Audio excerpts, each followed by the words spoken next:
Welcome to this episode of Let's Chat. I'm your host, Chris Revel, coming at you from the Cat Cave in Providence, Rhode Island. Welcome to any new listeners joining us today. We're so happy to have you. I am your host, Chris Revel. Let's Chat seeks out guests from niche cultures of punk rock, podcasting, and pop culture. And today's guest, Elyse Major. And let me tell you, and I tell her this in the episode, I was pronouncing her name in my head as Major.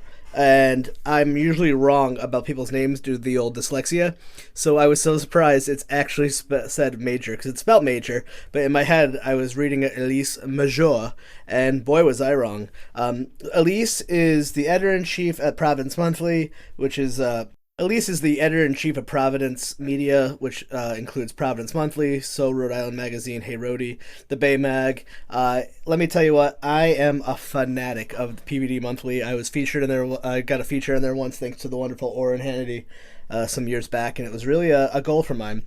I grew up in Connecticut.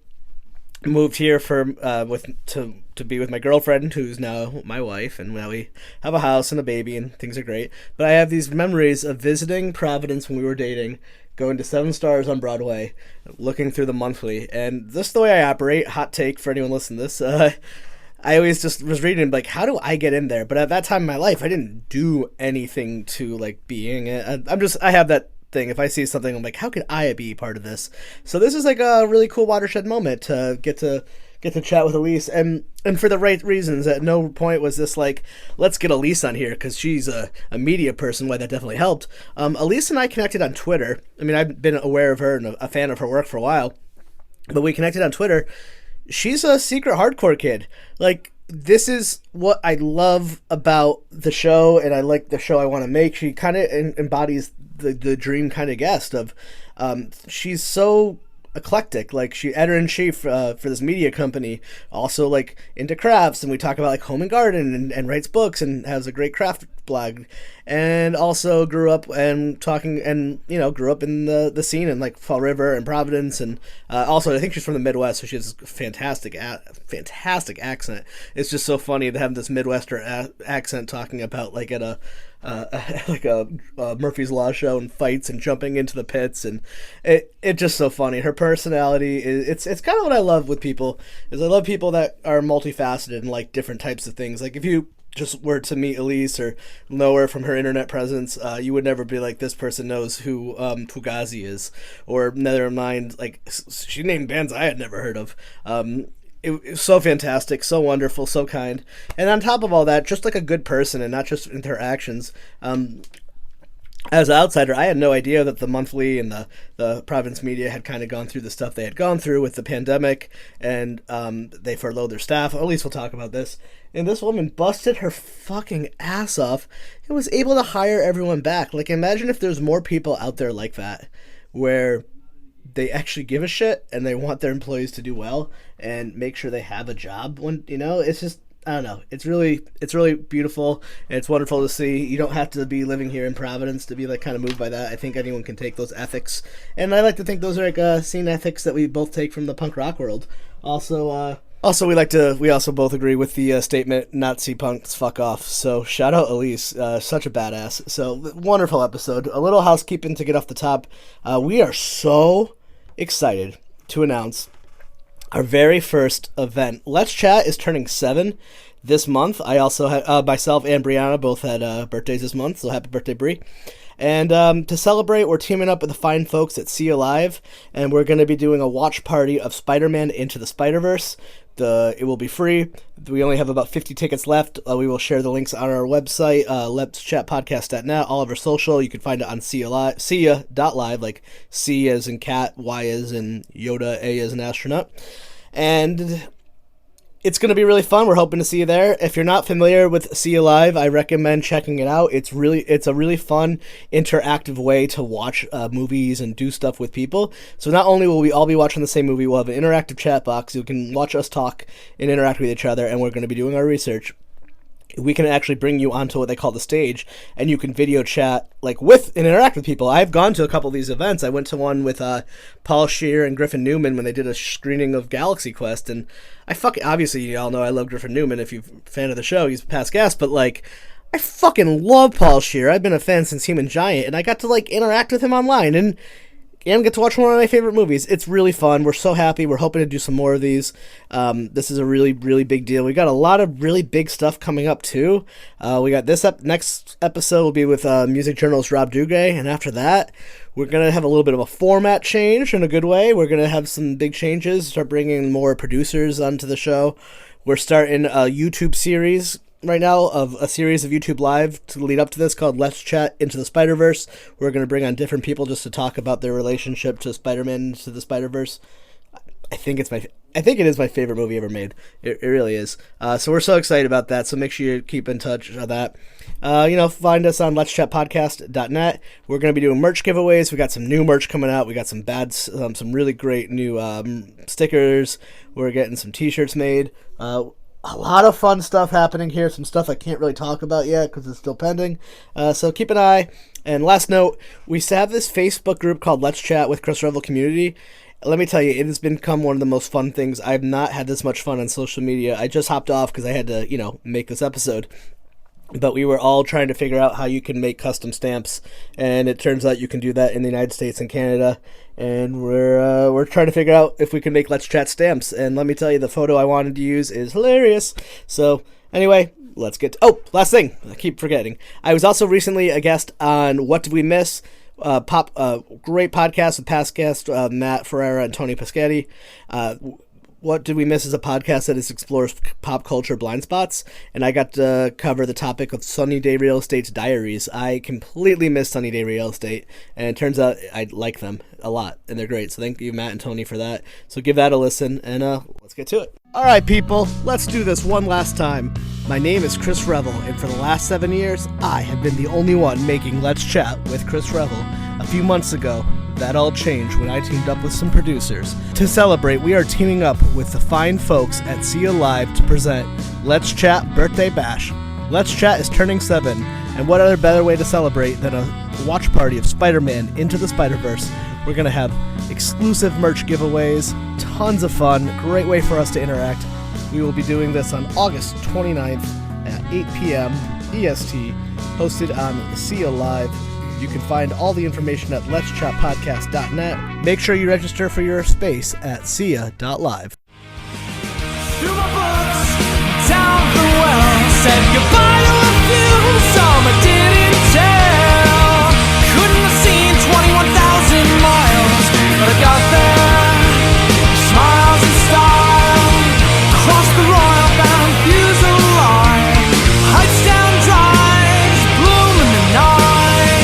Through winter windows in Princeton woods, Oshkosh's friends, so together we stood. I was so surprised that CoronaCast was your first podcast. That took me for a loop for a second because of your position. I was like, oh, that's too funny, and you were really great on it too, by the way. Oh, thanks. I mean, I just am going to have my second anniversary with the company on next Friday. No So, way. Yeah, even though I've had a long career or whatever, I don't know what just happened to my hair here. Even though I've had a long career, this is new for me in this role and representing a company in this role. Oh, that's so cool. Yeah, you've been on my list for a while actually. Oh, really? Yeah, I have a list of people, and then I know you know Robert Eisenberg obviously. He's I think we are timing his around something to do. He has a release. I think he's coming on in September. I want to say. That's the last time we were talking to him, because I met him through the What She Writers Club and kind of gotten connected to some of that community, which has been really cool. Because doing a podcast in your bedroom for a long time can feel lonely, and then one day you're like, oh, there's others. Oh, and there's others in our state, which is And you've been doing yours for a long time now, right? Yeah, since 2013. Wow. I know, it's the first thing I didn't quit in my entire life. Yeah. Outside That's of what I mean, I kind of feel that way about my blog, which really was dormant for a really long time until recently. But I started doing that in 2008, and you'll relate to this. It was the first day that my both boys were at school, and I was mostly home, and I was like, oh, I actually have 2 hours to myself. I think I'll start a blog. I feel like from learning about you, I'm like, that sounds like your personality. Oh, you've got kids. I got 2 hours. I could sit still. Yeah. No, no. I would love to start from the beginning. So we have it in common. We're both not from Rhode Island. Where? I know you're a transplant, but I didn't hear you say where. Where are you from? Yeah. I moved around a lot growing up. Was born in Minnesota, only lived there for a year, lived in, Illinois, New Jersey, We're in Jersey. ultimate, yeah, South Jersey. I lived in Blackwood. Okay, my wife's from Bloomfield, and I've spent a lot of time in uh, my time in Jersey is more in the northern parts, but I know the Yeah, South Jersey very well. everybody's got a New Jersey connection. Anyway, ultimately, I ended up in Fall River, Massachusetts. And then, like, this is the part you're going to like, moved myself to Providence to be near the music scene. So cool. I was at what's now UMass, Dartmouth, and was sort of like confused about what my major would be. And then, sort of like, my best friend and I were both sort of not doing so great in college. And it was like, let's move to Providence for the summer. And it just turned into forever. What years are you active in that music scene, or if you're comfortable to say? I am. I'm older. I let's see, like 85 to like early 90s. Oh wow, because I didn't move here till 2000. I met my wife in 2010. So I think I moved here in 2011, and Yeah, then visited in 2010. But like growing up in Connecticut, like we did, Providence wasn't a place you like would visit, so I didn't know anything about Providence or its music scene. Which I'm not sure if you know Rob Dergray, like a fellow local journalist. Like we're both from Connecticut, and he's a music journalist, but like we missed each other completely. So I know he grew up in or is very familiar with like the Rhode Island music scene where I was in Connecticut. There's not a lot of crossover in my worlds. So what was it like interesting. back then? Like the music scene in Providence in the '80s? Kind of is it Yeah, dangerous? I'm gonna guess it's a little dangerous. a little bit. It was like, for me, it was like super magical. Um, I feel like if I were to go back in time, it was sort of like, what the heck are you doing? Because I was I was in school. I graduated young just because, back then they didn't hold kids for fall birthdays and stuff like that. Oh, okay. So I was 17 when I graduated high school. Me too. And then I went to college for 2 years. And then I got really involved with my college radio station. And all of a sudden, like, all of my friends were in bands. And every spare minute I was going to see bands. And I had a boyfriend in a band. And so then I, moved myself to Providence, and I don't know, maybe I was like 19, and just worked like 4 jobs and took time off of school and ended up becoming a DJ at some of the local clubs. Now I forget what your question was. Yeah, that's how it should be, though. It should just be more like that. Like, and just the whole time, and from like reading about you, like you seem like someone who always has had like a lot of different jobs, which is fucking cool as hell. And also like I got super excited when I heard you say that you worked in healthcare because that's what I currently work in. And like Yeah, you're I like, did for 10 years. I was the communications consultant at Neighborhood Health Plan of Rhode oh, Island. I used to have them for insurance, but Wow. and then Oh, but I know, circling back, like, yes, Providence was a little bit sketchy. It was like a little bit scary. And but I well, think I was just oblivious to the whole thing. Like, there I was yeah. walking around downtown with my milk crate full of records. Like, Well, I want to explain this to people who are listening because, and not, maybe some of their colleagues, or your friends who might not know this part of your life. When we're talking music scene too, we're not talking about like the jazz clubs or something like, we're talking, you're talking about like the hardcore punk metal. See, like even when I was going to this in Connecticut, like Hatebreed would be the band that was the biggest from where I grew up. And this is suburban Connecticut, these are American Legionels, and it was dangerous there because that's just the nature of the hardcore scene. There's just a lot of violence. Like, you had the city of Providence, which was not, from my understanding, nearly as nice as it is now. yeah, it's true. But like hardcore was dangerous. Like what bands are like the big? What's in the '80s? I don't know. So you're talking like '80s hardcore. So like is it not Madball? You're probably like No, Cro-Max. it was a lot of like, well, first, like, nationally, well, even, from Fall River, there was like the Proletariat, and Okay, then there yeah. were, a lot of bands that came out of Boston, and then there were a lot of bands from, all these little small hardcore bands from Rhode Island that would be like the opening acts for these national bands to come So around. And But Boston it was, scene was always kind of known for being a little dangerous. yeah, but it was funny because it was so homey in a way because there was that club, the Living Room, and this was the one that was on Promenade Street because the Living Room has had a couple of different locations. Hmm. And the people that ran it were very, it was like a family. And I remember like my roommate and I, we were like these like cute, happy, kids at the hardcore show, like, "Ugh," like don't hurt us, but we were there Yeah. having fun listening to the music. And like we would be invited sometimes backstage to have dinner because like the Heen family who owned the Living Room, they would cook for the bands that the mom would cook, like Ma Heen, Oh. she would cook for these bands coming in, and like after a while they just got to know me and my best friend Cindy, and they would like invite us in the back and we'd be able to have like dinner, like Bo Diddley is having dinner and we're like grabbing some of the pasta. It was kind of funny. Or like Jim Carroll, like this was back then. Yeah. But like and it's funny because I didn't just like hardcore. I think a lot of times for me anyway, when you like this sort of like alternative music, there's like a wide range of stuff that you can like, even though somebody might still consider you in this like little hole.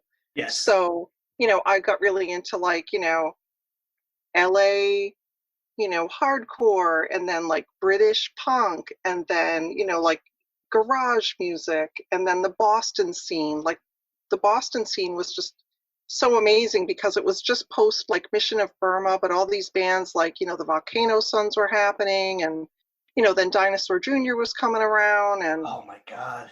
but I got to see, like Black Flag, there'd be like these big SST shows that would come to Yeah. town. It's just so Um, weird to hear these words coming out of your mouth. I'm sure. Are there going to be a lot of people that in your life hearing this being like, "Serious, Elyse?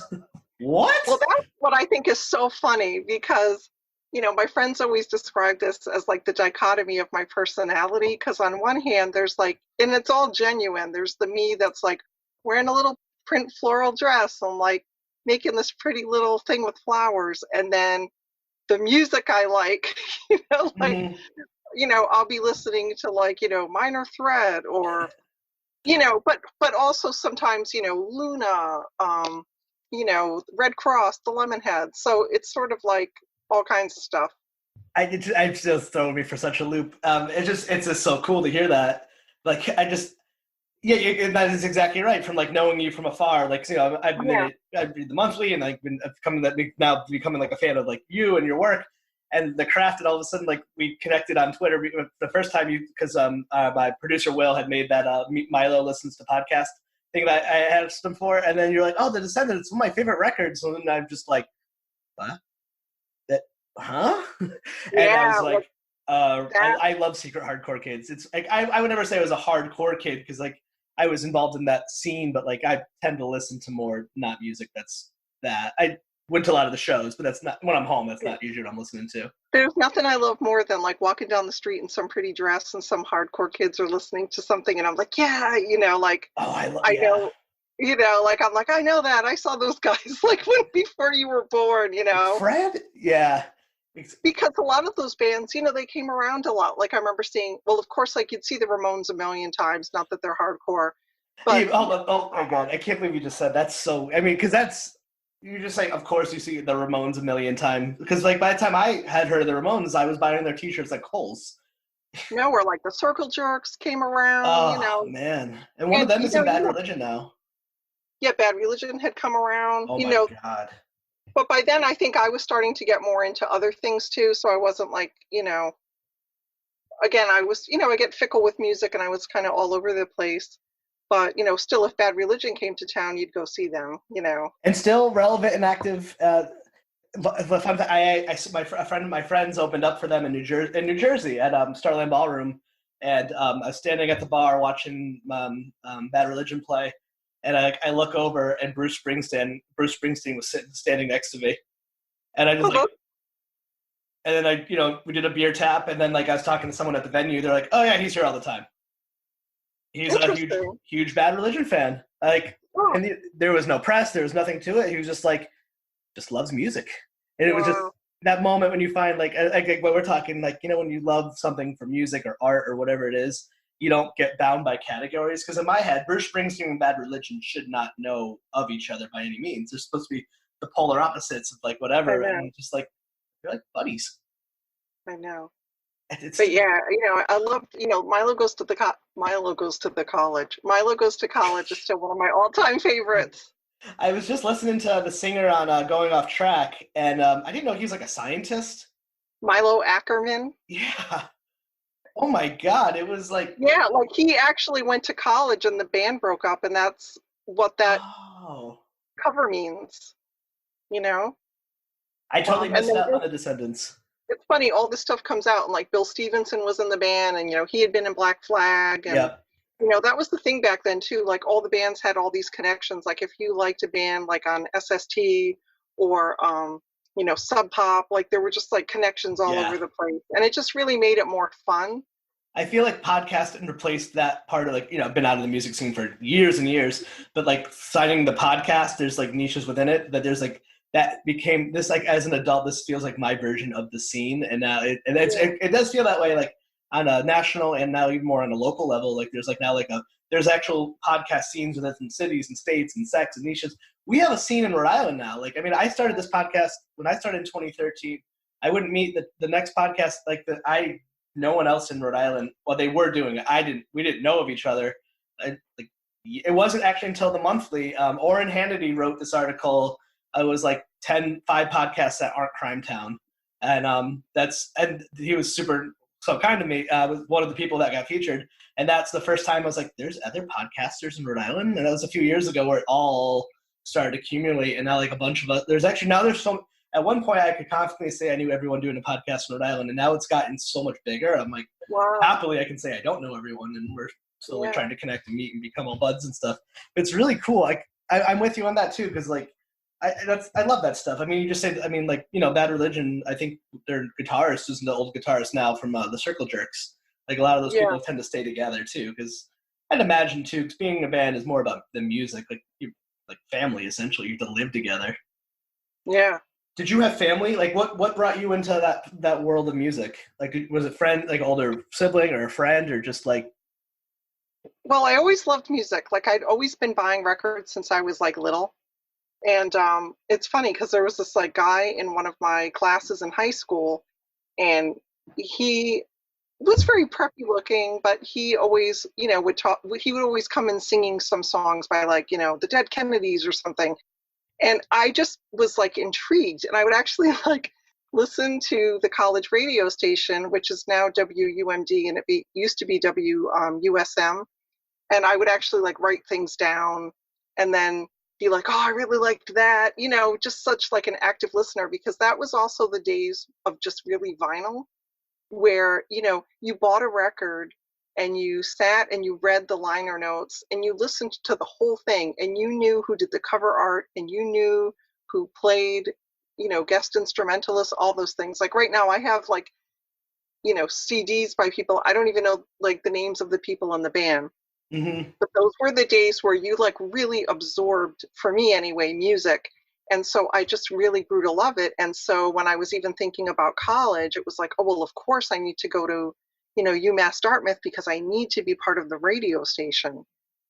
No, for no career reason, just because I thought, wow, that's so cool, and that's where it's at, and then, started doing radio shows, and then of course started skipping classes to do radio shows, and one thing led to another, yada, yada, yada. I took time off of school and moved to Providence, That's so cool.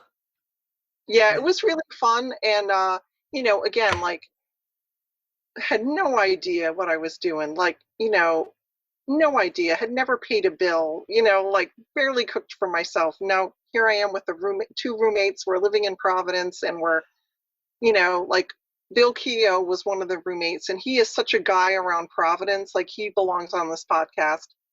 Oh, Bill, because that's make it happen. Yeah, he's been in bands. He's managed bands. He worked at a record store on Thayer Street. I worked at a gift store on Thayer Street. Oh, cool. We both DJ'd at clubs, and I mean, it was like really a special time in my life, and I think it's why I have such a strong fondness for Providence, because like in growing up in Fall River, I never really felt like people got me. And when I came to Providence, I felt like it was where I belonged.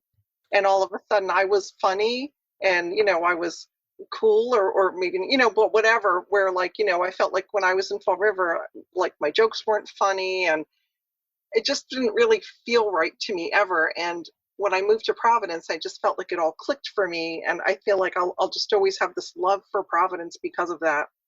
My theory is that everyone who moves to Rhode Island like us loves it, and everyone who grew up here just shits on it all the time. Yeah. And it really bothers me but oddly enough, I'm from Connecticut, and I'll shit on Connecticut all day long. But I love Rhode Island. I absolutely. I feel spoiled because my experience moving to Providence was moving in with my now wife in the Armory. So like it's in 2011. So or I met her in 2010. So Providence is already really beautiful. It was just like at one of our first like earlier dates. She brought me to the rock and roll flea market at the what's that in Pawtucket, the not the Armory, where that thing. And I had never been to anything like that in my life. I was like, what? And she's like, oh yeah, And that was the other thing. Like, so funny because I know you're. I don't make crafts, but I'm a huge fan of them, and I go to tons of craft fairs. And it was this weird thing of like, it also makes so much sense. Like it also makes sense to me too. Like after with the scene because there's a lot of artists and a lot of creatives within like the music scene, the outside of the music stuff and crafts. Like going to like the rock and roll flea market, I was like, oh, these are my people that got older. except they all have Etsy pages now. Yeah, and the funny thing is, like, I wasn't crafty for years. I was really crafty as a child, and then I did major and minor in art at different points, but then really wasn't really making things until I myself had my boys, and that was one of the things that I enjoyed doing with them was making things. Like I would get very bored playing like action figures or running around the yard, but like I could make things with them all day, and that just sort of reignited that whole thing for me. How old are your kids? They are 17 and 19. Oh, okay. Yeah, my daughter's 3, so we're different stages. Yeah, and I mean, it's funny. I feel like one of my greatest accomplishments as a parent is that they don't like the music of today. Did good. I know. For some reason, my daughter loves this one Post Malone song. I don't even know what that sounds like. It's something. It's a really catchy song. It's like all the emo kids or that era of like emo pop punk all got really into hip hop and it kind of mashed it together, and it shouldn't work, but it's really good. Yeah, like my musical taste is mostly like Frozen in Time. And I thought you were going to say Frozen. I'm like, oh, I've seen that many times. So have I. Yeah. But, it's funny because one of my sons really likes music that is so similar to what I like. Yes. And he'll have me sit and listen to stuff, and I'm like, I like it. You should try this. Oh, so that's my dream. But he never likes anything. No, they're not supposed to. I know. I think it's just a thing, where it's like, because the other day we were listening to something and I'm like, oh, you would love like Camper Van Beethoven or the Buzzcocks. And he's like, listens to it, thinks it's terrible. Yep. It was like, I look back at my life, my dad is a huge, actually he now he actually has a radio show in Connecticut, like he's been doing for a while at Wesleyan University. Oh, cool. But so huge like folk music fan. And like, I think he really tried to get me and my brother to love like bluegrass and folk and like Bob Dylan.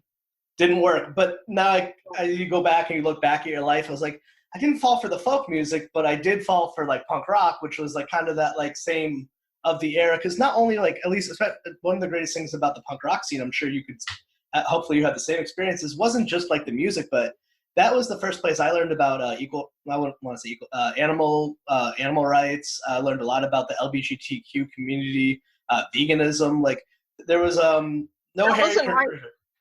It's funny, that wasn't my punk rock because really? No, it's funny because back then it was just really again, this was like we're talking like, just the way the politics, it was funny because the way that the world just seems so messed up right now is how it felt like in the 80s too. And so the music was dealing with that. Yeah. It really wasn't, I mean, and it's true, I'm showing my age, but like all these issues, they weren't at the forefront yet. They hadn't kind of bubbled up to the surface yet. So people were really just, I mean, really, when you listen to like Milo Goes to College, it was really about just stuff. You know, there were no teachable moments in any of the punk rock. It was just like a lot of fun, like angst, Mm-hmm. and or like Agent Orange, just Mm-hmm. like these bands where it was just what I always loved about it too is I felt like, somebody was driving around in their car listening to like Lionel Richie or something, like they would probably be just crying, or like that's how it would be with like somebody listening to like Adele, like, oh, I weep and I Guilty. listen to Adele. And I'm just like, why do you want to do that to yourself? Like, I would just have fun. I just want to have fun listening to music, and screaming along, singing along, or whatever. But yeah, back then it wasn't really dealing with any of that stuff, like 7 seconds, none of that stuff. Oh, yeah. Remember Kevin said, I don't know him, but that was always the guy, Kevin, and especially in that scene, everyone, and I still do this too. Whenever I meet someone with even wherever the association is from that world, like because of like if you're in a band, it would be like, oh, Elyse Monthly would be your name if your Yeah, band yeah, was yeah, Rhythm Monthly. It totally. just and then it sticks Oh, in my that's head like my forever. friends. Like, do you know the guys in Neutral Nation? No.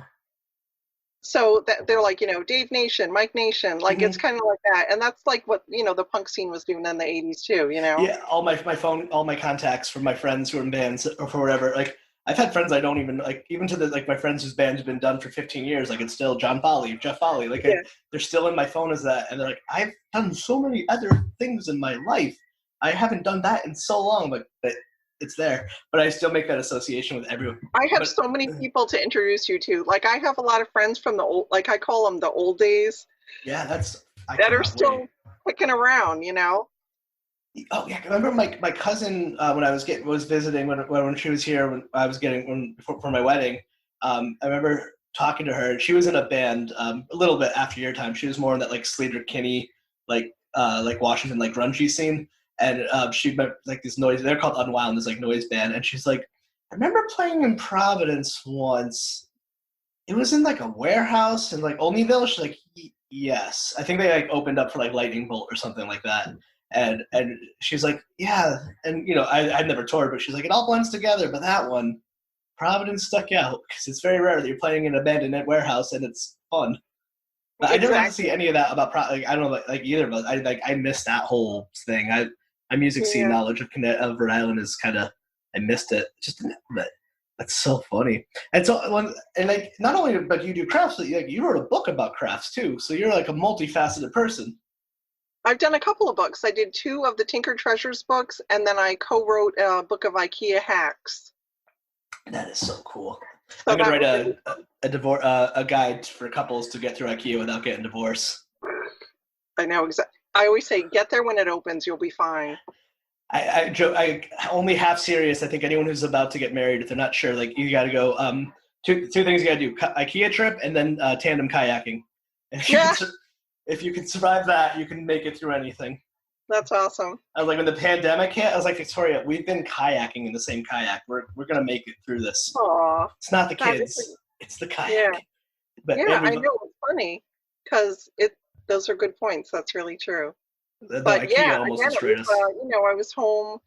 Um, I had left my full-time job when my first son was born, and I just started doing all kind of freelancing. Instead of having like this one job, I had all these other things that I did so that I could mostly be home. And it was during that time that, I just really started crafting with the boys.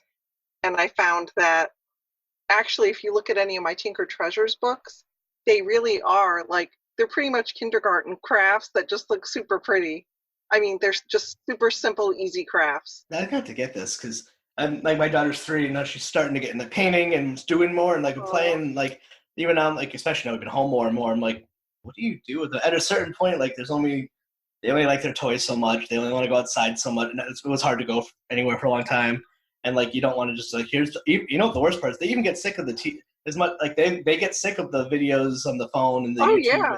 Like you'd be like, oh good, pop in front of the TV. Like no, they get sick of that too now. So No, she you really have likes to save painting. that. It has to be strategic. Yeah, so I'm like, I need to start finding more stuff to entertain her because I can only pick her up and pretend to fall on the couch before I can like before I'm falling asleep at like 8 That's o'clock. awesome. Yeah, but like my boys, as soon as they could like hold like a bottle of glue, we were just like making stuff. That's so fun, and it's good. I have to do that because I won't feel bad if it doesn't look good. I'm like, yeah, it's for a 3-year-old. Who cares?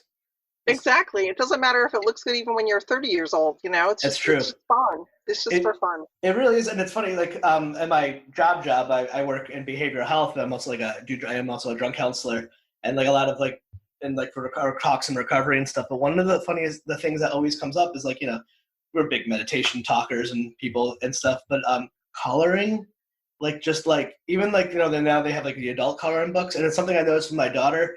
Like there's something about those like mindless motions, but like coloring is one of the best coping skills, right? For like we always talk in recovery for anyone. But like it's if you like listen to someone talk about like a monk talking about meditation is how I feel about coloring with Yeah, Felicity. coloring is really Just nice. And when the pandemic first happened, I remember like the day that we were told like, you're going to start working from home, I stopped at Michael's on my way home, genius. and one of the things I bought was this drawing book where, I mean, just making cute little things. It's like how to draw anything. And really, it's just like cute little plants and bird houses and silly little stuff. But the first for about a couple of weeks, I had set up the dining room table with like craft paper to cover it, and then I just put all these, every colored pencil, marker, and stuff I had, paper everywhere, and I was calling it like the drawing room. Oh, that's so And cool. the boys and I, whenever we felt like it, we would just go in there and draw. Now, eventually, the paper started getting like, food was on it, and my Yeah. husband was like, "Let's throw that away," Yep.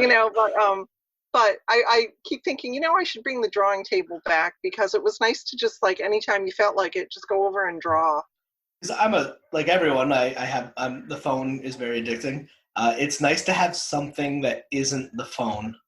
There's Yeah, something that it's a great for when I do my work, but like it really is just such a great way to access the subconscious, and that's where like a lot of the great therapeutic like you get a lot. You're processing stuff you're just not even realizing. I think for I also the other thing I would say that too. If it's I feel like if I was a comedian I could make this a bit, but like listen to someone talk about like fishing, hunting, and or a monk talking about meditation. It's all pretty much the same thing. Like a yeah, fisherman or hunting, like a lot of it's like, oh, you just kind of sit there and you're with your thoughts and you're in the silence. I'm like, oh, you mean you're in the moment? Like the same thing, but I think about that a lot because a lot yeah, of what I've tried to do with my job is like, how do I get this information to someone who might not hear it this way and go that? yeah, But I also hear that a lot with knitting. I hear a lot of the clients I work yeah. with get into knitting, and there's something about that like repetitive motion with the hands, with the coloring knitting that just man, you just feel so relaxed. Just I like know it's funny because I had written an article about all these people who were knitting in Rhode Island, and I thought, I want to give that a try. So, but I just it was making me like tense. I couldn't really. I thought this is not exactly for me. I'd rather just play with paper or something like that. yeah, because I'm yeah, and at least you already know how to do all that stuff too. So I'm Well, sure when again, you it's like, and there's nothing to it. I'm really just like ripping up paper and gluing it to stuff. yep, I love not But thinking. but yeah, the drawing is fun. But it's funny as you say, like getting away from the phone. Of course, first when I set up all the supplies, I must take a You picture got of it. Instagram it if it didn't exist. Exactly. You Like got to create why? a flat lay, Yeah. take a picture, then you can start drawing. Yeah, so it's interesting. I think one of the other people I've met who met from healthcare to do you know Megan Hall at all or of her? I know of her, yes. She works at the CIC. I think she's another health. I think she's a healthcare reporter, but another like Yeah, healthcare worker turned media s person, which something I'm personally like starting to have that hit that point in my life of like, how do I do that? So it's kind of interesting to meet people like, oh, you did this for 10 years and then you switched. So well, it was what? interesting because that was part of like one of my many things that I did. So I was actually doing some marketing at a toy store and struck up a conversation with a woman who was, checking out some stuff. And, I had mentioned like that I was a frustrated PR person that was like working at a toy store because my boys were little or something. And she said, I have just the position for you. At this health plan, they're looking for a communications consultant. The ideal person would probably be like a stay at home mom that wasn't looking for a lot of hours, but already really knew the kind of job. And that just led one thing to another. And So I had already done like advertising and PR and all this other Yeah. stuff, but then really did get into the healthcare writing, because Is it boring? you probably deal with this, like, you're writing in plain language. So I got really into that, which is like, writing so that somebody understands something the first time it's read. And then I was also doing a lot of writing in like person first language, where it's Mm-hmm. like, you don't say somebody's blind, you say a person with blindness. Mm-hmm. So so I really enjoyed it. And I feel like there's a lot of things from that I use in my job now. Yeah. Like for instance, I'm always like, there has to be context. People have to understand what we're talking about, spell out acronyms, like all these little things from healthcare that kind of made their way over into like my publishing life. That's too funny. What Yeah. was that moment for you, like, to make that decision of like to walk away from the job to then to pursue was that the job that did you go from that to the monthly, or what? I know you've had a lot of Now, gigs, so let's a hear it. lot of gigs. Yeah, it was like, I'm not going to have one job, I'm going to have 10. Um, but it's funny because I had started, freelancing when my first son, was born. And then when he started high school, I thought, you know what? I think I could have one full-time job now. Mm. So I did start putting out my resumes, out into the market, and I went on many interviews, and it was super frustrating because I would talk to people and they would say like, "Oh, you've authored books." And by then I was already like contributing to national, home magazines, and I was doing public relations for the Providence Children's Film Festival. And it was like, if you do all these things, you're going to be really bored here. And I'd be there convincing somebody, no, no, I won't be bored. I just need this job. Mm-hmm. And it was finally, when I ended up, thankfully, at Providence Media, it was like the perfect fit because it took all of my experiences. Like, I had done film and video production for a couple of years after college, like I've done photo styling. It all comes together at this job. So it's just been perfect for me. Oh, sorry, it just popped in my head. I really love that thing you did. I had to say it now before I forgot. I love that thing you do with Chuck and Gina for the working from home. That was perfect. That was so funny. That was, this was kind of like a dark moment actually. Bless you. Thank you. So because of the pandemic, our print magazines, I mean, they're really supported by paid display ads. And the distribution points are mostly like small shops and cafes. So when everything shut down, the magazines, it was decided that we would pause printing, and 75% of the staff got laid off. So sorry. So, yeah, I mean, everybody's back, thankfully. No, But that's yeah. beautiful. So, like for about 7 or 8 weeks, I was the only person in the editorial team, Oh my and God. I was really trying to make it look like it was still a full staff. I was writing articles, posting them to the web, sharing them on social media, doing a daily newsletter. I had no budget for anybody. And Chuck and Gina, I think they had reached out and said, oh, do you need anything? And I was just like, I have this crazy idea to do this diagram of working from home, like what it looks like. And I showed them a poster from the 80s. It was this diagram. It was like, are you a preppy? Mm-hmm. And I sent it to them as just like the inspiration. And I just figured like, oh, Chuck will probably take a picture of Gina sitting on the front steps and there'll be a paragraph. And what he submitted blew me away. And I was like, I will never forget this in my whole life. Like Oh, that's so cool. they knocked it out of the park. There were a couple of people that reached out to me during that time, like, I'll write for you for free. I just want to help. And Oh. I don't mean to sound like some mafioso, but I'm like, I'll never forget.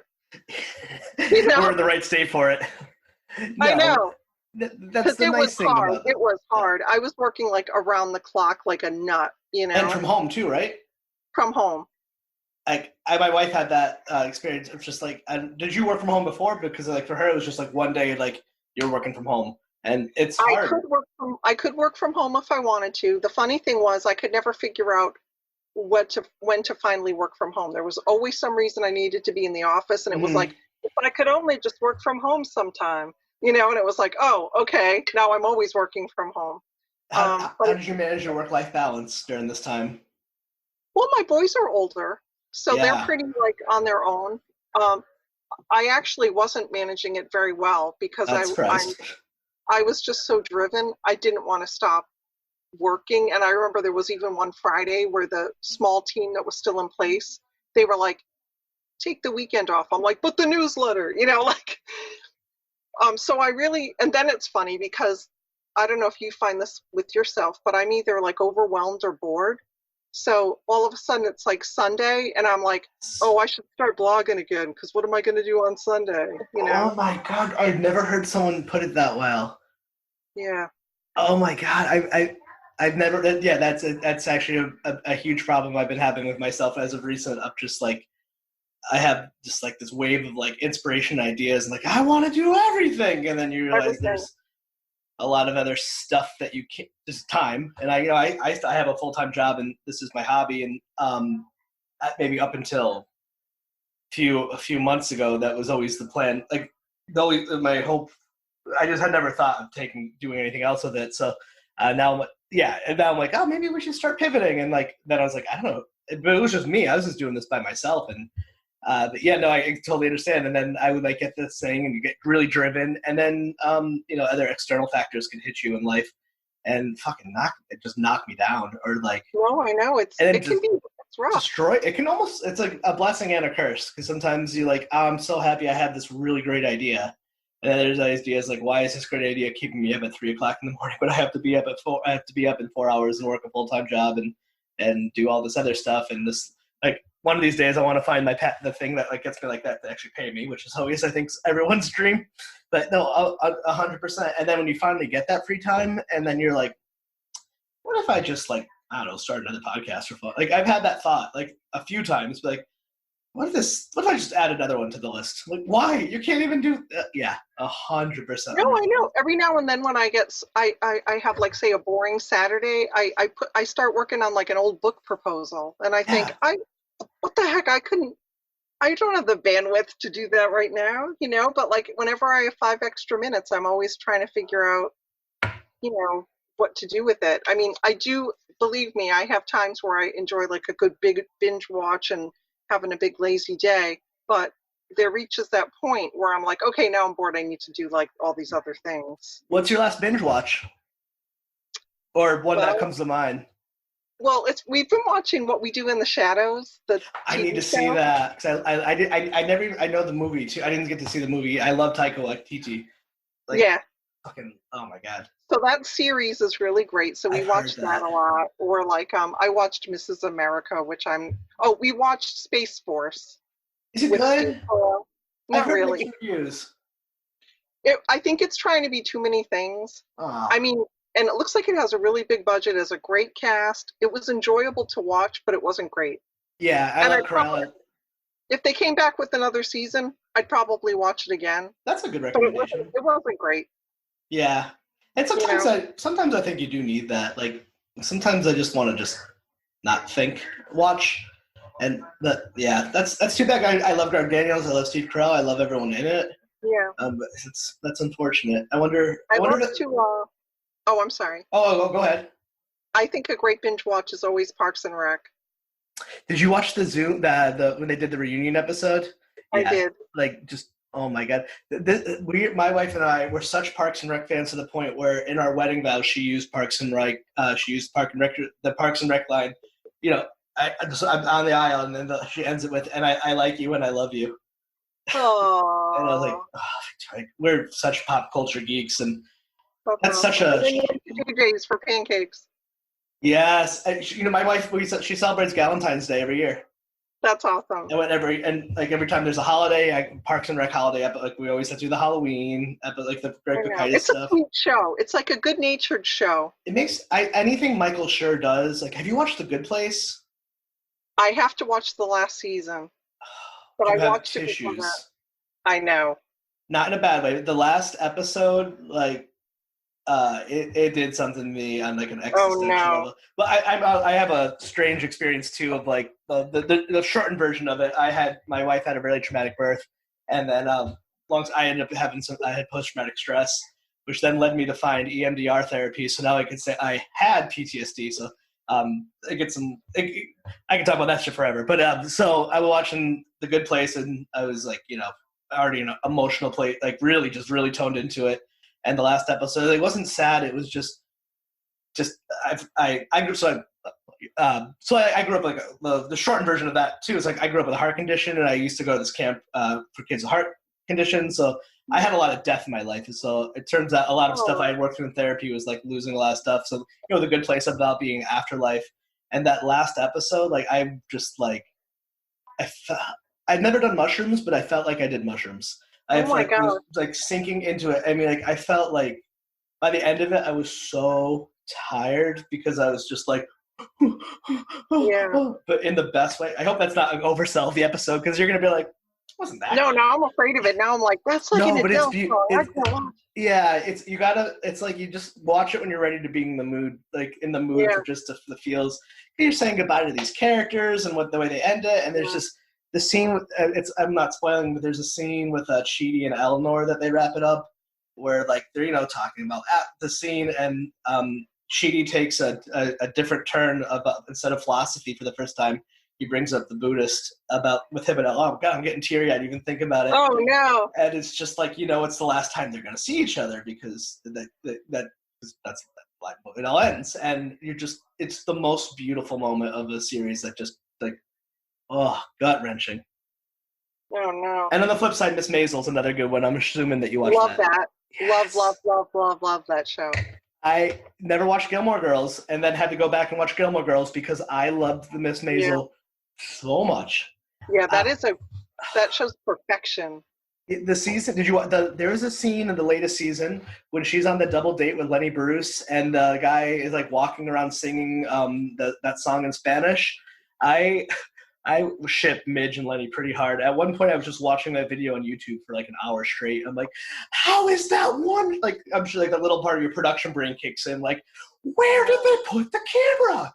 How did they do that? Oh, that's a cutscene because they put that bar right there. But then these people are like, just the production value, and then the music, and then they cut to Midge and Lenny, and I was just like, that is the most beautiful human beings I've ever seen. It's just classic cool. Such a great show. I love it. Is the craftiness in you like that show? Because the Paladinos, they do not like skimp on a detail. Like I want to live in that world. Well, it's really funny because sometimes, like speaking of like needing to just have some like a break from all the news and stuff. I watch a lot of MeTV, and at 9:30, Green Acres is on, and when I watch that show, I think Amy Sherman Palladino had to have been a Green Acres fan because it is about all these wacky townspeople. I bet. It's just like a goofy, wacky show. But I watch it and I'm like, yep, she had to watch this show. Her dad was a real life comedian. I think just her father or her mother, but I think her mother was a dancer and her father was a Catskills, like a Vorspelt comedian. Oh, really? And I don't think how close, but she Lenny Bruce and her dad were like friendly enough. So that this series was kind of like a homage to her father. I heard an interview with her on a podcast, and she's like, I didn't want to write anything with fucking cell phones. So that's why she picked the 50s. And then she wanted to do like kind of an homage to her dad. And Amazon had like a period where they're doing more series like that with like, what is it, like historical fiction where you take like a real time frame. There's another show we loved called Good Girls Revolt that got canceled around the same time, but they would take like a real life time frame of New York and then write the story around it. But with Maisel, and I just like, cause Lenny Bruce is real, and like the Gaslight was a real club and all that. It's been so fun. Actually, I think I watched the scene when they go to the Catskills when they enter the cabin and like. Oh yeah, I mean the shots are set up. It's almost like a Wes Anderson look where it's just the shots are just so artful. And then the fashion, I'm like, how? Like how do you? And then there's this, and somehow they were able to weave in these great things about like women's rights and stuff like that within it. Oh, I know. Even when they go to like the dress factory, Moisha's dress factory and stuff. The detail is amazing. Oh my goodness! Or then when they find out the singer Sha Baldwin is actually gay, like that scene, I thought that was handled like just so beautifully with And Zachary Levi, I never Oh, knew could be so charming. I know. And I had just I saw him I met him was it 2 years ago. I volunteered at Rhode Island Comic Con, and for one of the I had to go into the like you're not supposed to, but someone sent me back into the green room. I was like, okay, and I walked in, and there's like Tom Felton, I think his name is, and Zachary Levi were just sitting there, and I had used to love the show Chuck, and I knew it was gonna be Shazam, and I was like, I didn't know you could be handsome. And then I saw him on Maisel, and I was like, "You're a leading man," and that he was amazing in Shazam as well. Yeah. Just that whole show is just like. Do you happen to watch Better Call Saul? No, I never. It's funny. I have like a period of like TV shows when I think when my boys were kind of growing up that I just missed. I didn't have time to get committed onto a show. Mm, So really the Gilmore Girls was like the one hour drama that I followed for you did years. good. I just was like can't get caught up in stuff, you know? The Netflix, I love I love that Netflix reboot they did, the Year in the Life. I thought Yeah, that that was was cool. so beautiful. That episode, they wrapped everything so nice with Richard, and I was so happy to see Yeah. the mom get her story. I know. That I think that was really cool. That was so sweet. So I'm curious too. I'm happy to hear that the Providence Media, and you got to hire people back, and you kind of got through that tough time. I feel like a lot of Yeah. us now, like with the pandemic, is um, it's a not that it's over. I think that I forgot. There's basically you had kids. Pretty much anything can happen to a human being, and within like 6 weeks to 6 months, it becomes normal. If it's your child, if there's a pandemic, whatever it is, and so I have been going to work. I work at hospitals, and I've been Yeah. going in every day during even the worst of it, even at the periods where like I knew I should be wearing a mask, but we couldn't because there wasn't enough PPE. Yeah, it's been a rough time. So I think I had my harder times with it earlier than some people, and a lot of us are all kind of now coming around to like, all right, I'm kind of getting used to it. So how are you feeling with everything? I mean, I know the monthly just put out a new issue, which I can't wait to pick up. I I went to Lay know. Artisan. I went to a cafe today, and I was like looking for it, and Oh, like and stuff like that. And I didn't know. You know what? I'll be honest. Because I follow the online presence as well. I had no idea any of that stuff happened to your staff because your content, the beauty of it, all this stuff had come out. I had no clue. So oh good, because bravo. I was working like a nut I around was the clock. I could see how you all put out some great work in that time frame. I'm blown away. And even Yeah. see, as an outside perspective, and correct me if I'm wrong, it seems like there was a bit of a shift within the monthly. Is that because of the Corona hit that you had to be a little more because it's digital? You could be more like timely instead of like we're going to do this, so they could talk about the issues that are news media sometimes can be 2 days tops. So Oh yeah, I mean that was like a big shift because most of our content is always like 6 to 8 weeks away. Like right now, I'm planning like August issues, but all of a sudden, when the magazines paused, I thought, no, we've got to focus on like right now and just have new stuff on the website constantly. So all of a sudden, I became like this little like one person news team where, like I'm on Twitter all the time and I would see something and think, oh, that's a nugget of a story. And next thing you know, I'd write the story, find a photo, post the story, share the story. oh my god. But then when we did come back with the print, I said, I don't want to lose what I built up during that time. And I keep calling that like the now and the later. Like I was working so hard and being in the now that I don't want to lose that now that we also have the later. So I'm hoping to just kind of create this cycle of content where it's like maybe something starts online, maybe something starts from print, but it can Mm. just keep sort of circling back to each other. Or like even like Robert, who's one of our writers, if there's like say a word count of like 400 words, but he comes up with 600, I'm like, well, then the full version will be online, That's so because I just cool. want to make sure, like, so there has been a change in the magazines since we've come back, because I think during that time, like the dark times or whatever, I just really started to look at everything differently, Mm. even like what we put out there, and rather like even when we're planning the new magazines, I feel like I only want the best content to make it to print. I don't want to just check off boxes. I want to make sure like what we're talking about is like relevant and useful and strategic, and not just like, oh, I need to like, include a store. Like I just want to make sure everything in there is really worthwhile. And I'm probably driving some people crazy because I am on Twitter all the time. And all the way until like the press date, I'm still making changes to the copy so that it's relevant, because life is changing like second by second by I now, could and I just want to see make sure we're there. I could see your enthusiasm lighting up. I was like, oh, this is going to be great. I mean, Yeah, the thing I've always loved about the monthly, and even now too, it's like you, like I thought it was so nice when you guys did the monthly. Was it the monthly did the article of like the ways you could support the black business restaurant owners in Rhode Island, like both topical of the time, but not like in the sense where like I get through phases where I for my own self care, I have to just I cannot. I know myself, and if I consume media, the news media too much, it doesn't do good for me. So the monthly can sometimes be a way to escape, but that was a way I could escape. But I felt good, and I could do something, and I well, absolutely it's love funny that. because we were all like wringing our hands, like, what can we do? What can we say? And when we just were like, we don't want to just put out like some stupid like thoughts and prayers, like we wanted to have something useful out there.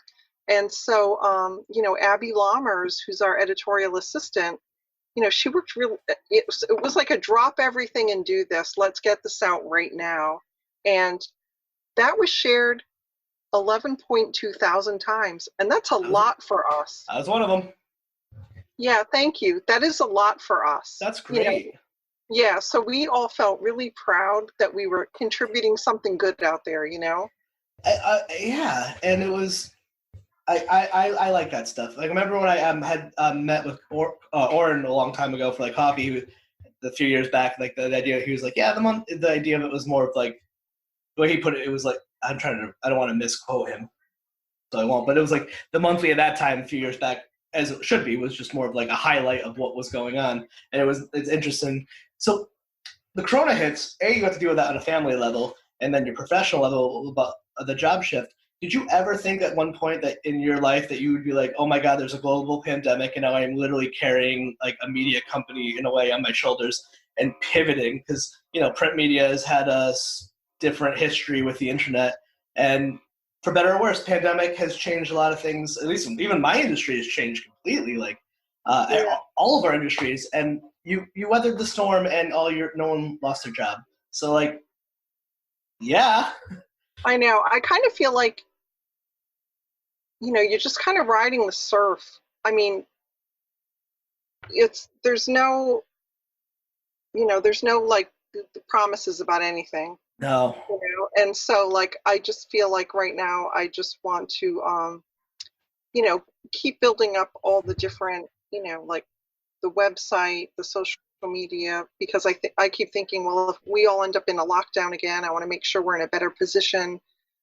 when we do. And and I have this quote, like, that I keep saying, where it's like, this time I'll try to get it right, but if you're traveling to another time zone, you can either keep looking at your watch and saying, well, it's 12 o'clock, I better have lunch. Or you can just be like, well, we're 6 hours ahead.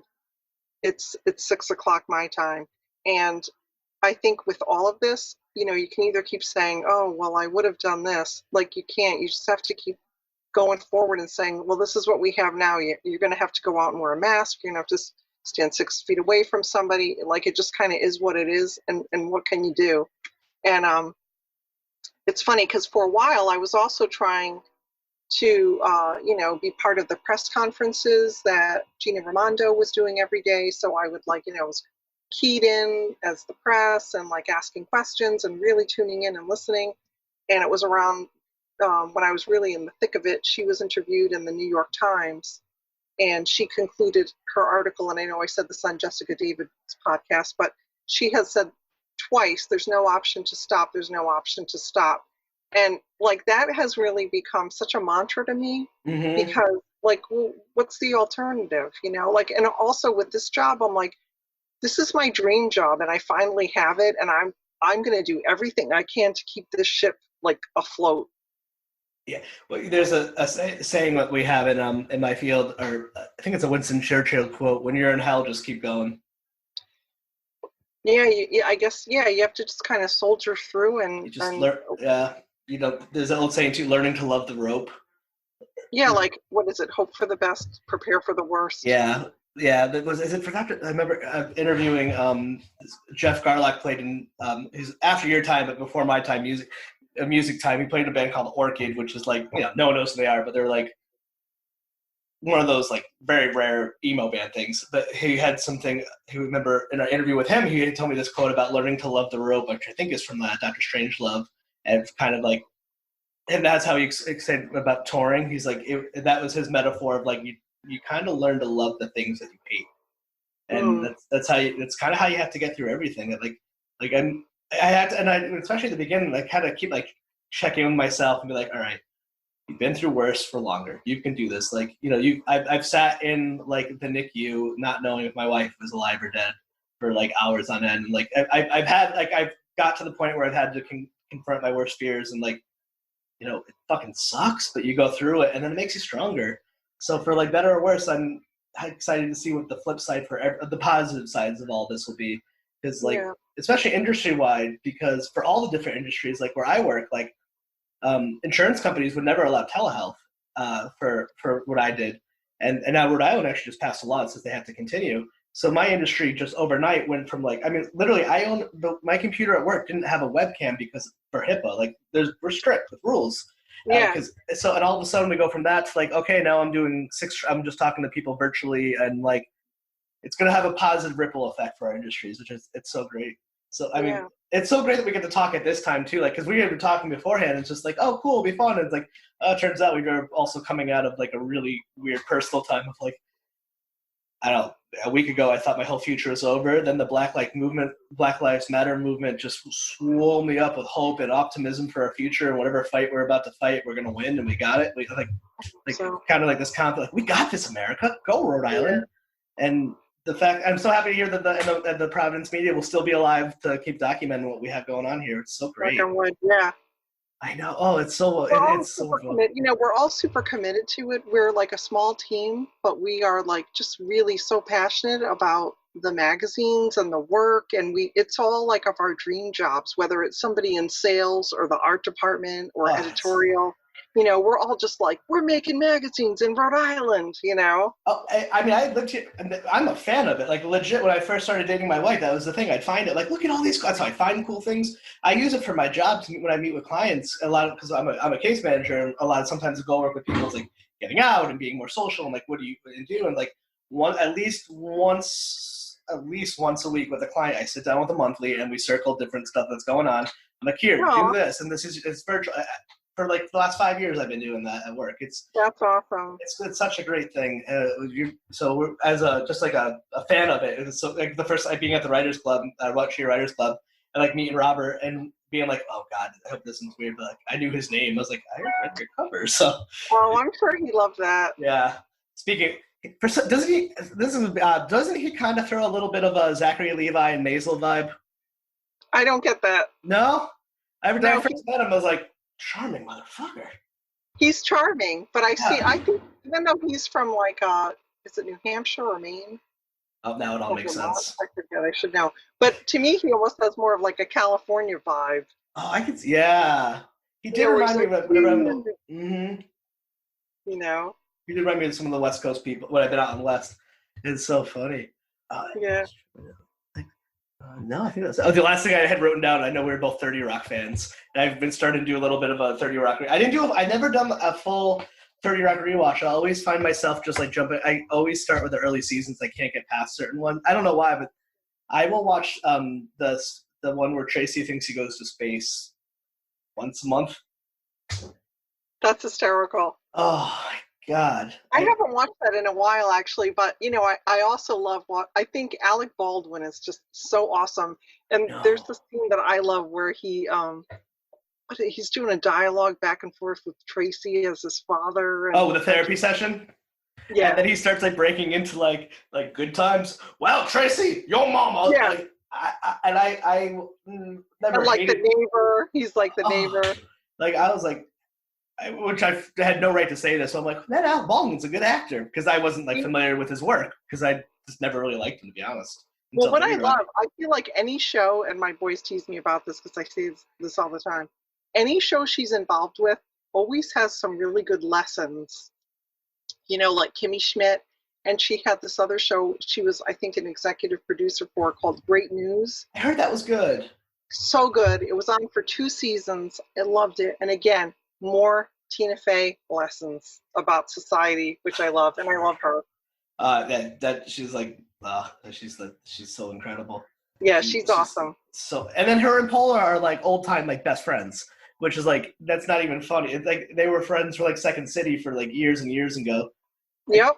You know what's funny? When I was in college, I got razzed all the time because time proved me right. I was such a stan and such a hardcore fan and like champion of Mean Girls, and being like, this isn't just like a good movie. Like, this isn't just because Lindsay Lohan's in it or whoever. I'm like, God to honest, this is like a beautiful piece of art. And now, like all these years later, that one.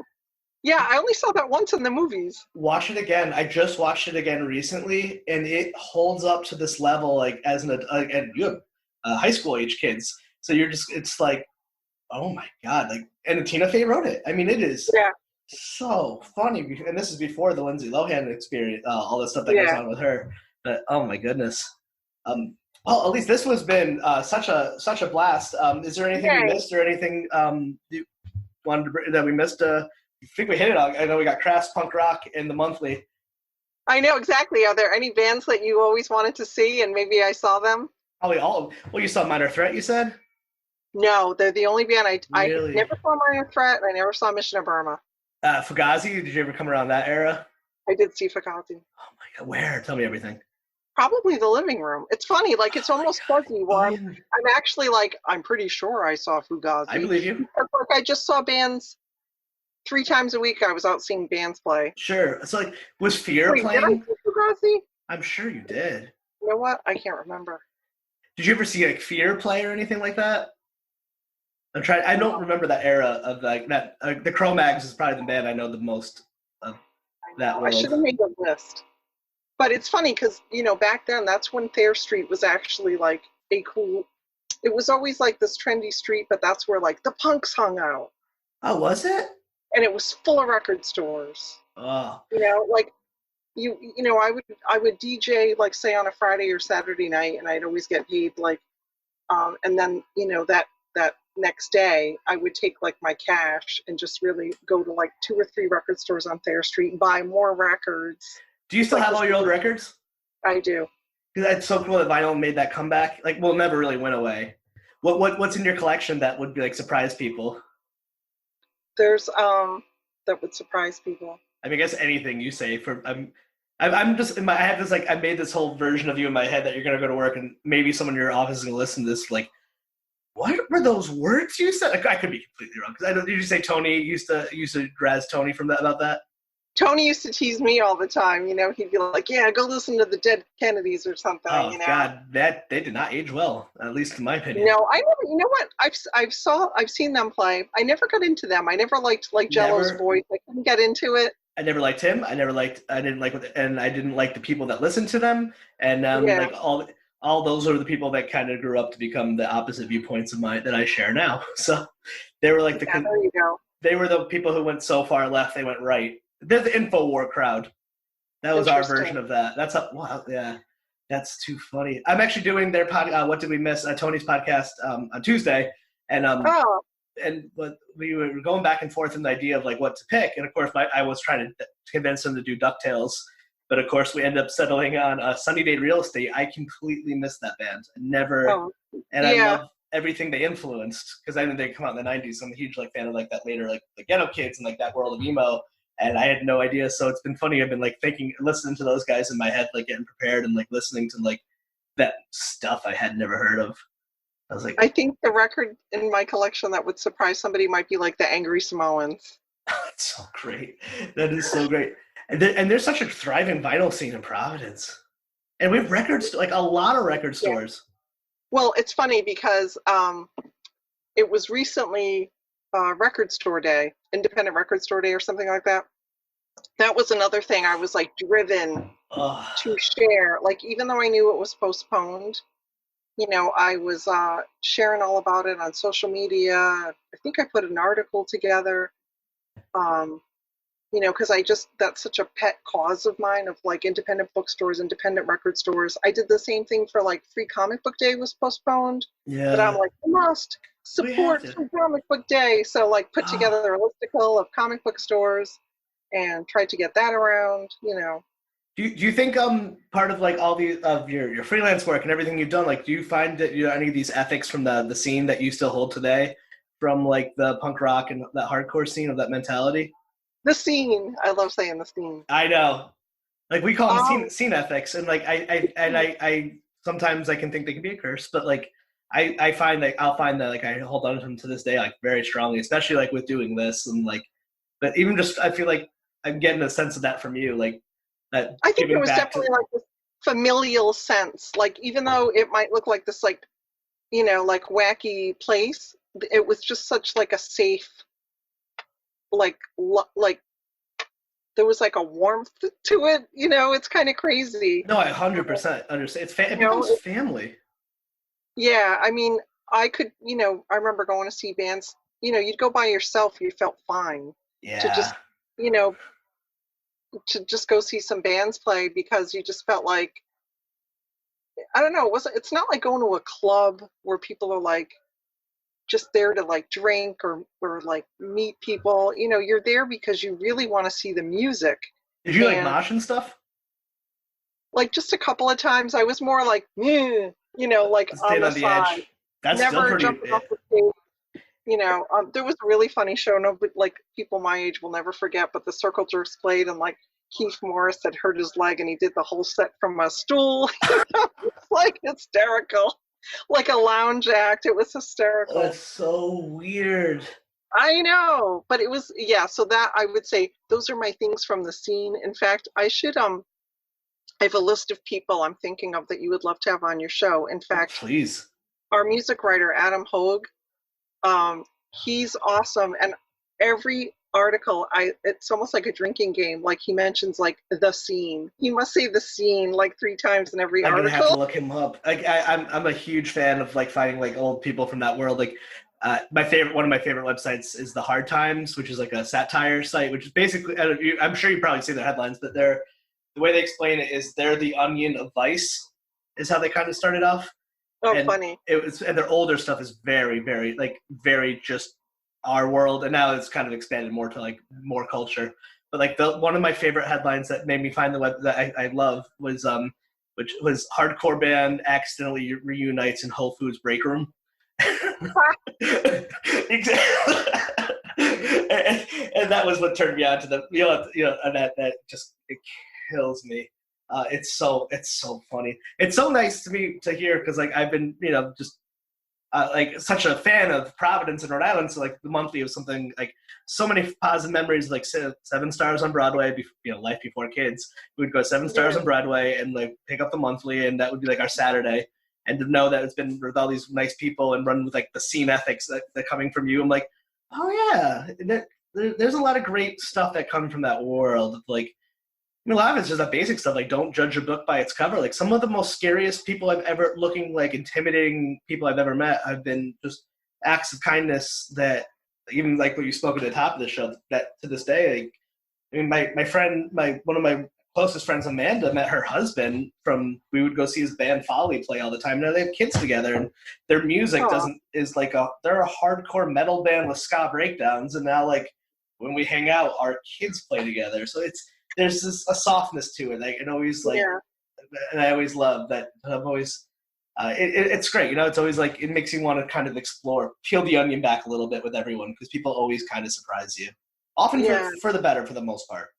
Yeah, in fact, two things with the monthlies. I do for Providence Monthly, I do want to infuse a little bit of an edge to it as far as like, we're before like all this hit, I was thinking about doing some sort of nightlife experience column where maybe somebody goes to a club.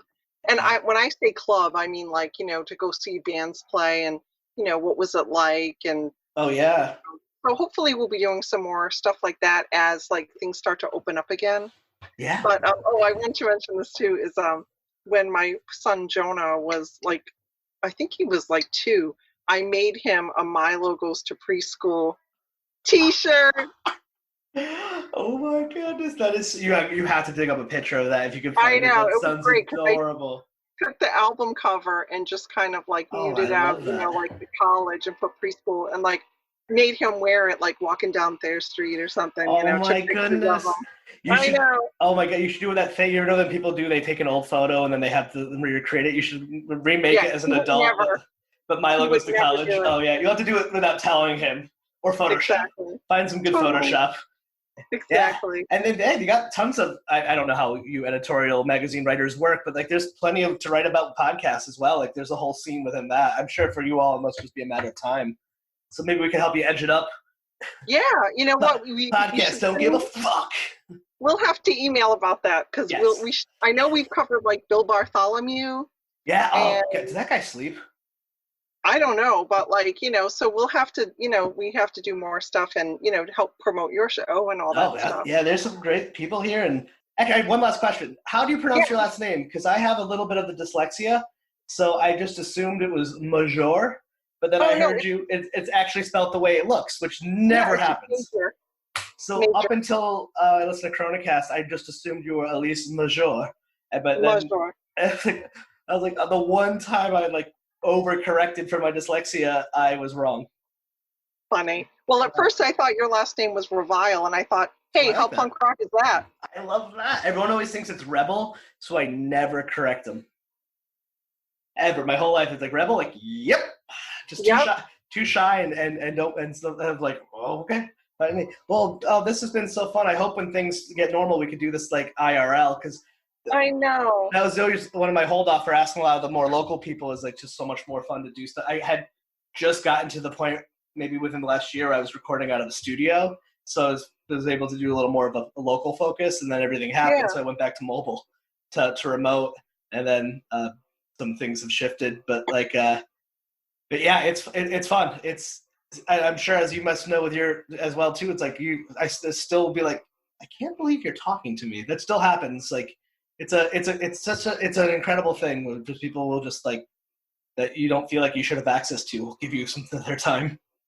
I was just talking about that with my son today, actually, because, Start a podcast. Or some video. because, yeah, he was asking me how I met Fifi O'Neill, and she is become like this really dear friend of mine.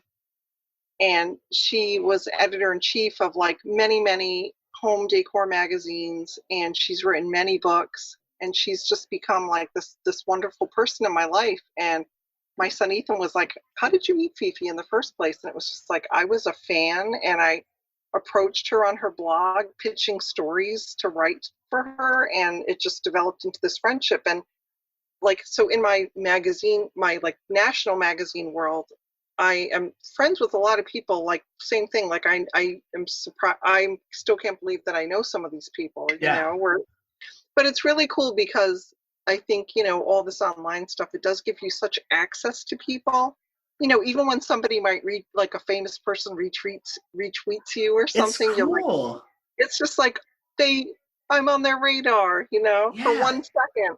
It is, and it's nice. And at least from my experience, I find that if you bypass public relations and go to the person directly, you will get it more often than not. People are like, okay. And sometimes it's just like a personal thing. Like those people might not be famous outside of their world, but like I got to interview a couple times Nathan from Gray, who played in Boy Sets Fire, who like, not famous, but that was the band that like changed my life. And then I got to talk to him as an adult, and then like months later, the people wrote back like, "Can we come back on to promote his album?" And you get this moment of like, "Am I peers with like I bonded with Krista Riley on my bus in high school, listening to that After the Eulogy. Like that album made me who I am." Wow. And then you're all of a sudden, or even a recent episode, I got to interview Benny Horowitz, who played in the Gaslight Anthem, who's like one of my favorite bands, and he's also one of my favorite podcast hosts. But if you go on Google, you look up the Gaslight Anthem, the verse video is them playing at Reading and Leeds Festival, and Bruce Springsteen comes out and plays a Gaslight Anthem song with them in front of like 100,000 people. And then so this probably came out like last month, and then so we get on to go have we get on to our podcast. I'm like, oh my god, I can't believe I'm talking to Benny. We didn't talk about music at all. It just turned into like therapy talk and like our existential and like our kids were both in the NICU, and all of a sudden you're like, just this moment of like, oh yeah, we're just all people. And just like we're on this, that like you just have these moments like we're all on the spinning rock together and just reaching for, like, even though he's played with Bruce and had all these crazy life experiences, he's like, he's just a dad and just wants to talk and just connect with people. And Yeah. Sometimes fame and money can put blocks up there. And now there's some of those breaking down things. And I personally love it. I think that's one of the greatest things about podcast and the newer media, if you will, like YouTube or, well, I mean, if you look at like the most popular podcast, it's the Joe Rogan Experience, and those are like 3 hours long. So Wow. it's interesting. Yeah, it really is cool. I mean, even just look at like, how did we connect? Like Twitter. We spotted each other on Twitter, and now we're having this like fun conversation. I know, Yeah, and I think because of the pandemic, now that level, there used to be like I have internet friends and I have friends, and now like I gotten to the point where like I consider the people like, oh my god, well, so like the producers and like my team that I have that we just kind of built, 2 of them were, actually it's all 3 of them, but like 2 of them were fans, and we've still never met in real life. Like my producer Brianna, like we just talk about like all the time, and like we've never met, but she's my friend. And then it's just so funny how that works now. It's like I used to be like, if I met someone online, I'm like, well, we're not really friends, we never actually met. But I'm like, I don't know, I've had some pretty deep conversations on Skype with people that I've never met in real life, and then I've had like just people I know in my real life where we've never gotten to that another level of like connection. It's also true. Like I have friends from like blogging that I've known since 2008, and we connect on things that maybe people in my life don't quite get about me. Where it's sort of like, oh, I love to collect like vintage cupcake toppers. And it's like, me too. So cool. Like some little crazy random thing like that. And you find through that, you find like these people all over the world that have that common interest. And all of a sudden you have this friendship and this bond, and when I first started blogging, like we're always sending each other presents and doing swaps. And, then we all started to find each other on Facebook and Instagram. I mean, it's funny. I have some of these people who I feel like I really know, and I've never met them or maybe even heard their voice, Oh, but 100%. we have that bond, and I get that. Like when my sons even play games with people from all over the world, like I understand that bond that can form. It's nice to hear that like a mom of like gets that, because there are a generation of parents that don't understand that. I'm like, that's how they connect nowadays. Like it's not riding your bicycles in the streets and this, because it's not the 80s, and they play Fortnite and they talk. And my boys help me stay woke. Yeah. I hope Felicity will do the same, but I'm already expecting the dad. Stop. No, she'll be cool. Well, it's funny. Did you see on Twitter today? I was like, thanking my boys so that I know terms like calling somebody a Karen, Oh, and you don't want to be a Karen. And one of my friends at work, I don't want to be a Karen. Oh, I have a friend at work, and her name is Karen, and she's she's very proud. She's 55 or 54. She tells me every day, and she's not a Karen at all, but that's her name, and so she really hates the term Karen because it's so opposite, and she's so like with it. And now my goal every day, I try to, instead of now calling people Karens, I try to call her by her last name. Like, that's such a Norton thing to do. And it's just, I feel so, and she's like, so not that, it's so funny. But yeah, that's true. Because I'm like, how do you know that, Karen? Your kids are older. But I think there's certain people who like to stay dialed into the culture, and I think it makes you a better human being to know what's going on. I do too. Plus also I want to make sure that anything I write is like relevant. Right. And like, I want to make sure I'm not using like super old dated expressions or something that nobody even knows what I'm talking about anymore. Like, the kids are out there smoking the jazz cigarettes. And be like, exactly. What? Like, I love Conan O'Brien, and for some reason, all of his references are always from the 20s and 30s. And he talks about that too all the time. He picks himself, like he does a segment on a show called Clueless Glamour, where he plays video games. He has no idea what he's doing. Like he like pokes fun at it. But I don't like the people who do that and they get angry at everyone else. Like, how do you not like this thing from 1912? I'm like, I don't know. I don't watch Buster Keaton, man. I have YouTube. I have to, for my personal YouTube habits are embarrassing. Like, if I get, like, kind of, like, not feeling so good, I tend to watch isolated tracks of the Beach Boys. And then I just, like, have to get, like, man, I just need to, like, have some gummy. I just have to have my edibles and just listen to God Only Knows Why. Like 75 times, and then after that, I just like go through isolated vocal.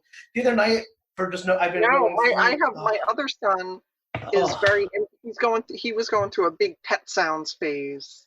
it's like really good. So I feel like yeah, everyone does that every year, and I feel like I'm I 35 know. just recognizing. I'm like, and then I have to like, they didn't even have the same technology, so I they had to know. record it on tape, and then I'm like, yeah, I just get so obsessed with like, I was watching Butch Vig doing like explaining how they recorded Nevermind, and he kept doing the solo. He was doing solo tracks with Nirvana.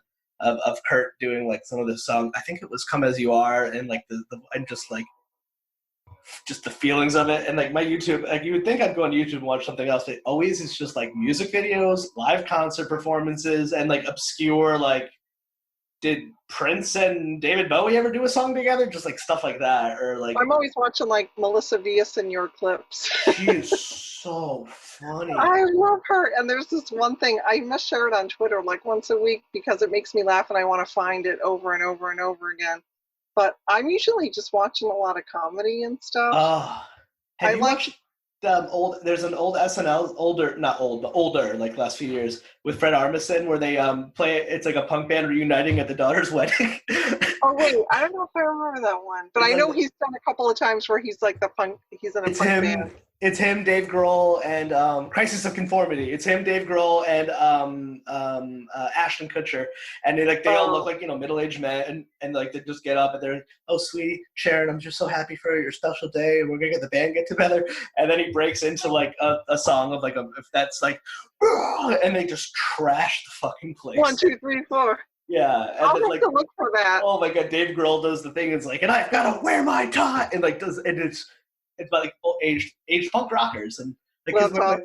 like my cousin Sarah, like she's now like I don't know how old she is, like in her 40s with kids, and so she played drums with Corinne Tucker, who was in her solo band who was in Slater Kenny, but like they would go on tour like with her kids, like because punk rock ages, like they're just punk rock moms. So like my little nephew Nico, or nephew, my little cousin Nico, he's actually in an episode of Portlandia, and because she Oh, that's cool. in that little world with like Fred and everyone, and like how that's why I started talking to her, like touring was so fun, and then it turns into like being a mom, running, playing the show in Japan, and then running back to the bus and putting your kid to bed. Like Oh my gosh. it's nice to like it doesn't they're humanizing, but it's so funny. Like oh yeah, even punk rockers get old. You ever seen Yeah. that documentary, The Other F Word? No. It's really, really beautiful and heartwarming. It's about punk rock dads, essentially, about like Really? the other F word being fatherhood. So it talks to all these like musicians about like being punk rock, being musicians and being dads, and it follows. I want to say I forgot what band. Oh my god, I'm drawing a complete blank. But there's I'm so sorry, I can't remember the name, but a band who the member is deciding to leave because he wants to go Spain. He wants to leave the band so he can be home with his daughters. And it's like it's really gets to live like the dream, but like what it takes to really be a musician is you're not home all those years. It's really I just love documentaries. No, And there's also a good book called Black Postcards, and it's written by Dean Wareham, and he's in this band Luna that I love, and they had been in this band Galaxy 500 from Boston back in oh like yeah, I know that name.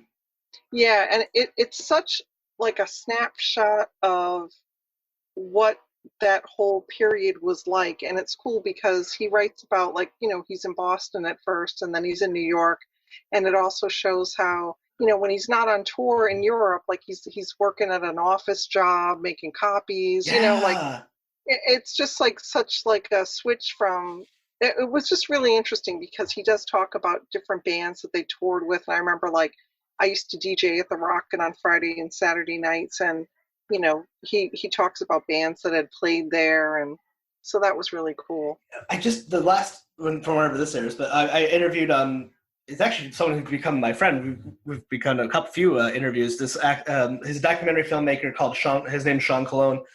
He's probably more known for right now. He made a documentary called A Fat Wreck on Amazon Prime about Fat Records, which is really you even like as someone who didn't like Fat Records very much or know much about them. It's just a great documentary.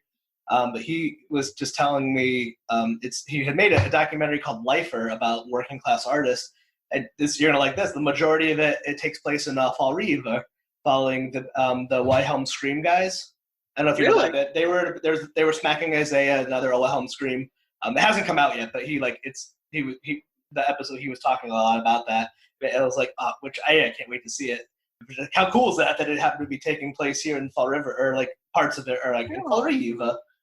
Really, really wonderful. He's a really good dude. But of course, Fall River, home of the proletariat. Woo! I don't know if you know them, but like, they were on this like Boston, not LA compilation. And I used to love, because I love, there's a ska band I love, Big D and the Kids Table, and that was one of their things was this is like always like Boston, not LA, and I think they took that from that. Yeah, probably.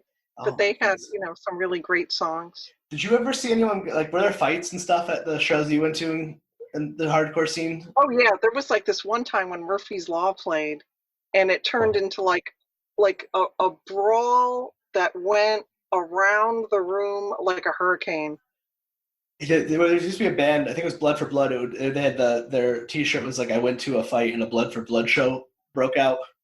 And like, I'm not like I'm not emasculate. I'm just not like, I don't want to be in a fight. I look back and like, why did I go to those things? Like, and I would stand there and people would like run and jump into the crowd and like just fucking fist punch down. And little old me thinking like, no, I'm fine. And like at one point like getting mad and like actually punching back. Like, why did I do that? I know. It's so funny though. Like I remember like there was this one show, my friend Cindy and I, we wanted to be right up front.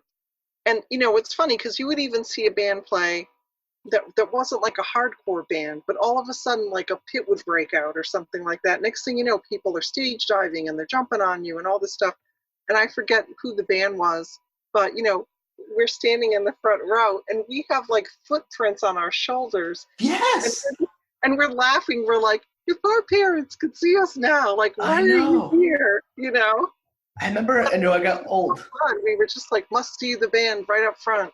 And sometimes the band, because we would do that a lot, they would just pull us up on stage. Yeah, oh yeah. There and watch the show on stage safely, I got stitches right here from a stage dive gone wrong. Oh no. I've had like the singer, like it was my friend too, but he ran off the drum kit, like stood on the drum kit and fell back, microphone to the head. I saw a guy once stage dive and nobody caught him. Hello, that was me. I've had that happen. He went down.